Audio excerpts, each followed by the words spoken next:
Brought to you by TechnoSpark 20 series smartphones. I'm superhuman. नमस्कार, तुम्हा सगळ्यांचं स्वागत आहे मुंबई तकमध्ये। आज खरं तर सांगलीमध्ये एक सभा पार पडली, काँग्रेसचा मेळावा पार पडला आणि या मेळाव्याला काँग्रेसचे सगळे ज्येष्ठ नेते उपस्थित होते। सांगलीचा वाद गेल्या काही दिवसांपासून चर्चेत आहे। सांगलीची जागा ही काँग्रेसला मिळावी यासाठी विश्वजित कदम हे सुरुवातीपासून प्रयत्न करत होते, परंतु अखेर वाटाघाटीमध्ये ही जागा शिवसेनेकडे गेली आणि शिवसेनेने चंद्रहार पाटील यांना इथनं निवडणुकीच्या रिंगणात उतरवलं। अर्थात विशाल पाटील हे आता अपक्ष उमेदवार म्हणून निवडणुकीच्या रिंगणात उतरलेले आहेत। त्यांच्यावर काँग्रेस कारवाई करणार का हा सगळा प्रश्न आहे। अर्थात त्यांच्यावर अजूनही कुठलीही कारवाई करण्यात आलेली नाहीये, त्यामुळे पुढच्या काळामध्ये त्यांच्यात कारवाई होते का हे सगळं पाहणं महत्त्वाचं असणार आहे। दुसरीकडे आजच्या मेळाव्यामध्ये विश्वजित कदम यांनी त्यांच्या मनातली खतखत बोलून दाखवली आणि जो काँग्रेसचा असलेला गड हा राखण्यात आपण मागे पडलो आणि येत्या काळामध्ये खरं तर ही जागा पुन्हा एकदा आपल्याकडे घेण्याचा प्रयत्न करू असं सुद्धा त्यांनी म्हटलेलं आहे। आणि त्याचबरोबर आमचा घास हिसकावून घेतला असं सुद्धा एक प्रकारे विश्वजित कदम यांनी त्यांच्या भाषणामध्ये म्हटलेलं आहे। त्यामुळे आजच्या ज्या मेळाव्यामध्ये विश्वजित कदम हे आक्रमक झालेले पाहायला मिळाले आणि त्यांनी या जागेसाठी काय काय केलेलं आहे, हा काँग्रेसचा गड कसा राहिलेला आहे या सगळ्याबाबतची माहिती दिली। खरं तर विश्वजित कदमांचं भाषण असो किंवा सांगलीची जागा असो याच्यावरनं अनेक दिवसांपासून खल चालू होता। उद्धव ठाकरेंनी ज्यावेळेस इथनं जी चंद्रहार पाटील यांची उमेदवारी जाहीर केली त्यानंतरच काँग्रेस आणि शिवसेनेमध्ये वादाची ठिणगी पडली होती आणि त्यामुळेच ही जागा कोणाला जाणार हा सगळा प्रश्न निर्माण झाला होता। अखेर ही जागा शिवसेनेकडे राहिली, ही जागा ठाकरेंकडे राहिली आणि तिथनं चंद्रहार पाटील आता निवडणुकीच्या रिंगणात आहेत। परंतु चंद्रहार पाटील यांना दिलेल्या उमेदवारीमुळे आता खरं तर जो काँग्रेसचा बालेकिल्ला राहिलेला आहे तिथनं आता जो काँग्रेसचा पंजा आहे तो हद्दपार झालेला आहे आणि तो नेमका कसा झालेला आहे हेच समजावून घेणार आहोत या व्हिडिओच्या माध्यमातून। नमस्कार, मी राहुल गायकवाड, मुंबई तकमध्ये तुमचं स्वागत आहे। तर एकेकाळी काँग्रेसचा गड राहिलेल्या सांगलीमधनं पंजा कसा हद्दपार झालेला आहे हे समजून घेणं इंटरेस्टिंग आहे। खरं तर आपण जर बघितलं तर स्वातंत्र्य काळानंतर ही जागा ही सातत्याने काँग्रेसकडे राहिलेली आहे। 2009 पर्यंत काँग्रेसचाच खासदार हा सांगलीमधनं निवडून येत होता आणि त्यामुळे काँग्रेससाठी सांगली ही हक्काची जागा, त्यांचा गड राहिलेली जागा होती। 2014 मध्ये इथनं संजय काका पाटील हे निवडून आले, ते भाजपच्या तिकिटावर निवडून आले। 2014ला मोदींची लाट होती आणि त्याच्यामध्ये त्यांचा विजय झाला।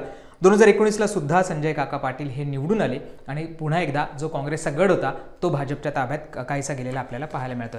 आपण जर 2019चा विचार केला तर 2019 मध्ये संजय काका पाटील हे जसं मी म्हटलं बीजेपीकडनं निवडणुकीच्या रिंगणात होते, त्यांना 5,08,995 इतकी मतं मिळाली होती।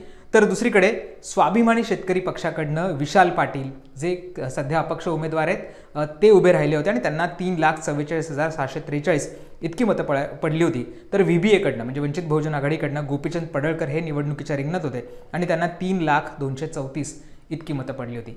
2019ला असं म्हटलं जातं की VBAमुळे म्हणजे किंवा वंचित बहुजन आघाडी गोपीचंद पडळकर यांच्यामुळे कुठेतरी स्वाभिमानी शेतकरी पक्षाकडनं विशाल पाटील निवडणूक लढवत होते, ते मागे पडले किंवा त्यांच्यामध्ये मतविभाजन झालं आणि त्यामुळे त्यांचा पराभव झाला असं म्हटलं जात होतं। आणि म्हणूनच यंदा पुन्हा एकदा विशाल पाटील हे सांगलीमधनं तयारी करत होते। खरं तर 2019ला सुद्धा ही जागा मित्र पक्षांमध्ये स्वाभिमानी शेतकरी पक्षाला देण्यात आली होती आणि त्यामुळे काँग्रेसचे जरी विशाल पाटील असले तरी सुद्धा ते स्वाभिमानी शेतकरी पक्षाच्या चिन्हावर किंवा त्यांच्या मार्फत ही निवडणूक लढवली होती।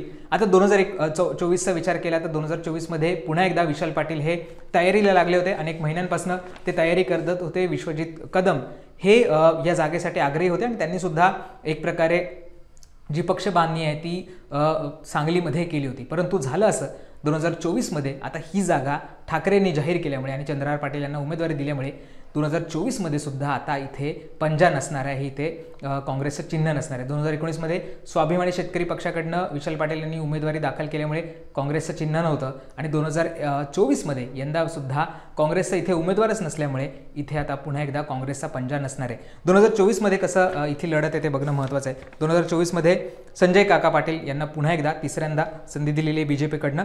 दुसरीकडे ठाकरेंकडनं चंद्रहार पाटील हे आता निवडणुकीच्या रिंगणात आणि तिसरीकडे विशाल पाटील यांनी आता अपक्ष अर्ज भरलेला आहे। त्यामुळे या तिघांमध्ये आता तिहेरी लढत होते, मतविभाजन होतं का हे सगळं पाहणं महत्त्वाचं असणार आहे। पण इंटरेस्टिंगली आजच्या मेळाव्यामध्ये विश्वजित कदम यांनी अनेक गोष्टींवर भाष्य केलं। त्यांचं असं म्हणणं होतं की ही जागा काँग्रेसला मिळायला हवी होती। याच्याबाबत काँग्रेसच्या वरिष्ठ नेत्यांनी दिल्लीमध्ये चर्चा केली, उद्धव ठाकरेंची चर्चा केली, परंतु या चर्चेमधनं ही जागा काही काँग्रेसकडे मिळाली नाही।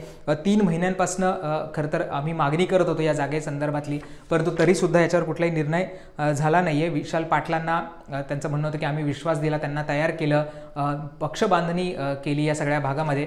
असं असताना सुद्धा ही जागा ही आपल्या हातातनं गेलेली आहे.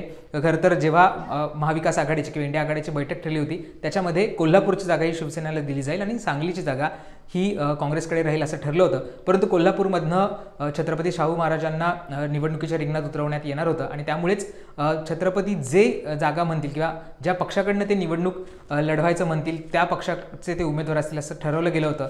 परंतु शाहू महाराजांनी काँग्रेस पक्ष निवडला आणि त्यामुळे काँग्रेसला ती जागा सोडल्या गेल्याचा सुद्धा उल्लेख हा विश्वजित कदम यांनी त्यांच्या भाषणात केला आणि त्यांनी हेही सांगितलं की इंडिया आघाडीमध्ये किंवा महाविकास आघाडीमध्ये असं ठरलं होतं नेत्यांमध्ये, जर शाहू महाराज जो पक्ष निवडतील त्या पक्षाला ती जागा सोडायची. आता शाहू महाराजांनी काँग्रेस पक्ष निवडला त्यामुळे काँग्रेसकडे ती जागा आली. असं असलं तरी जी सांगलीची जागा आहे ती सुद्धा काँग्रेसला मिळायला हवी होती. दुसरीकडे हातकणंगलेची जागा ही शिवसेनेने लढवावी असं सुद्धा चर्चा होती. त्यांना ती जागा द्यायला हवी होती किंवा शिवसेनेने ती जागा घ्यायला होती.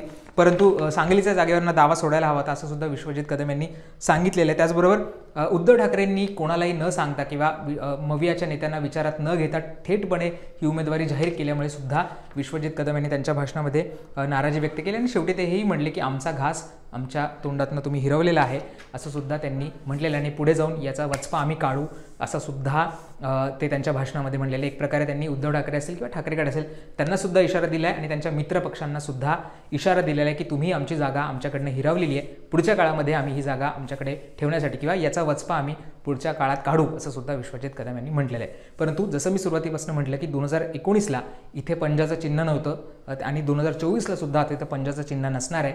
काँग्रेसचा गड राहिलेला मतदारसंघ, स्वातंत्र्यानंतर सातत्याने काँग्रेस जिंकत आलेला जो मतदारसंघ, त्यातनं आता काँग्रेसचा पंजा कुठेतरी या 2 निवडणुकांमधनं हद्दपार झालेला आहे.